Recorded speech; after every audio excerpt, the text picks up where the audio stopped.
यह कहानी राजस्थान के कोटा शहर की एक भूतिया हवेली के बारे में है।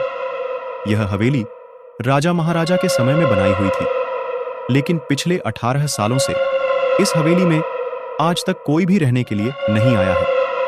इच्छा होने पर भी इस हवेली में कोई भी नहीं रह पा रहा था, क्योंकि लोगों का कहना थी कि इस हवेली में भूत प्रेत का साया है। जब अजीत सिंह को इस हवेली के बारे में पता चला, तो उसने तय किया कि वो इस रहस्य को जानकर ही रहेगा, क्यों लोग इस हवेली में नहीं रह पा रहे। उसने मजबूत इच्छा शक्ति से हवेली में रहने की पूरी तैयारी कर ली। जब उसने हवेली के अंदर जाने के लिए पैर आगे बढ़ाए, तो दरवाजे पे किसी अनजान व्यक्ति ने उसे रोक लिया और नजदीक जाके बोले, कौन हो आप और किधर जा रहे हो? अजित सिंह ने जवाब देने के बजाय उसने सामने सवाल किया, जी आप कौन?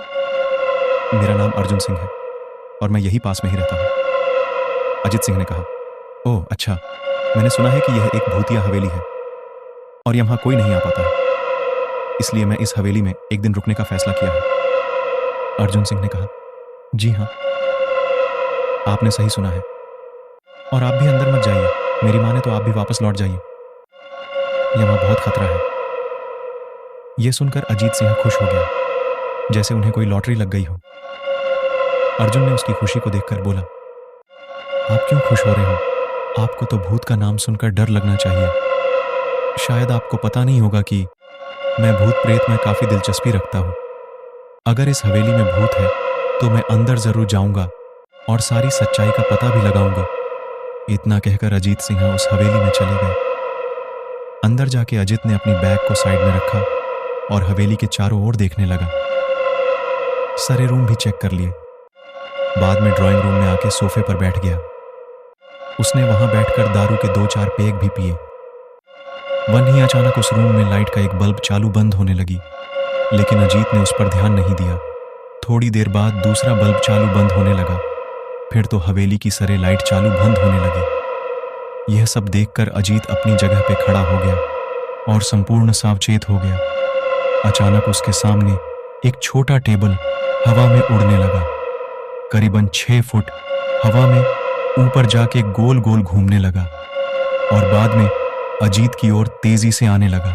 अजित ने तुरंत ही अपनी जगह बदल दी और दूसरी ओर चला गया और वो टेबल वहीं जाके गिरा जहां अजित खड़ा था। अजीत कुछ समझ पाता उतने में सोफे की शीट उसकी ओर आने लगी। वो जल्द खड़ा हो गया और छलांग लगा के दूसरी ओर कूद गया, जिसके कारण सोफा दीवार को टकराया और अजीत बच गया। अचानक सब कुछ शांत हो गया। अजित ने चारों ओर सतर्कता से देखा और बड़ी आवाज में बोला, तुम जो भी हो, सामने आकर के बात करो। वहीं एक बड़ी परछाई उसके सामने आई। अजित ने उस परछाई को देखकर बोला, कौन हो तुम और क्यों मुझे मारना चाहते हो? परछाई, तुम्हारी भूल के कारण। अजित, मेरी भूल? मैंने कौन सी भूल की? परछाई, इस हवेली में आने की भूल। मैं किसी को भी इस हवेली में खुश नहीं देख सकता। अजित, लेकिन क्यों? वो परछाई ने जवाब दिया, आज से 18 साल पहले इस हवेली के मालिक ने मुझे यहीं पे ही मार डाला था। मेरी कोई गलती भी नहीं थी। इस कारण की वजह से मेरी आत्मा इस हवेली में भटकती रहती है। मैं किसी को भी इस हवेली में नहीं रहने दूंगा, क्योंकि इस हवेली में मेरा खून हुआ था। इस हवेली में जो भी रहने के लिए आएगा उसकी मौत होगी। अजित ने कहा, मैं तुम्हें अपने असली रूप में देखना चाहता हूं। तुम्हें मारने से पहले मैं तेरी यह इच्छा अवश्य पूरी करूंगा। और उस परछाई ने एक भयानक दरमियाना रूप ले लिया।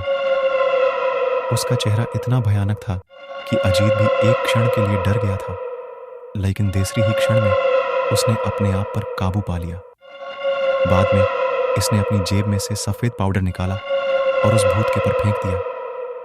भूत के पर पाउडर पड़ते ही वो जलने लग गया। बड़ी बड़ी ज्वाला उठने लगी। वो बहुत जोर जोर से चिल्लाने लगा और बाद में पूरी तरह से जल गया। उसके बाद अजीत ने चैन से सांस लिया और वहीं पर सो गया।